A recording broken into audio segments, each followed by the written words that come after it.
The human acts versus acts of man. Human acts are actions done intentionally, free and deliberate of a person. These are actions that a man properly master, for he does them with full knowledge and of his own will.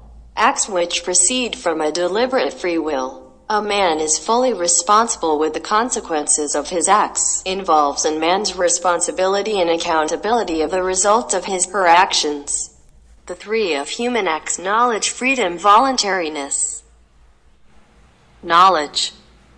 An act is done knowingly. When the doer is conscious, all senses are active, sensory perception is functional, and aware of the reason and the consequences on his actions. Knowledge is supplied by the intellect, and it directs the will to what the object it proposes.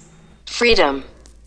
An act is done when the doer acts by his own initiative and choice without being forced to do so by another person or situation. It makes the doer the father of his acts, and thus the doer is responsible for those acts. Acknowledge that he has done them because he wanted to, and he can explain why he wanted to do them. Voluntariness.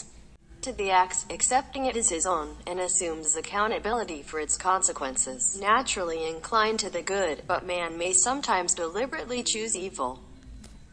Acts of man. Acts of man are instinctive, such as physiological in nature. These are actions done under the circumstances of ignorance, passion, fear, violence, and habits. Acts that are performed by men without being master of them through his intellect and will. Therefore, acts of man are involuntary actions.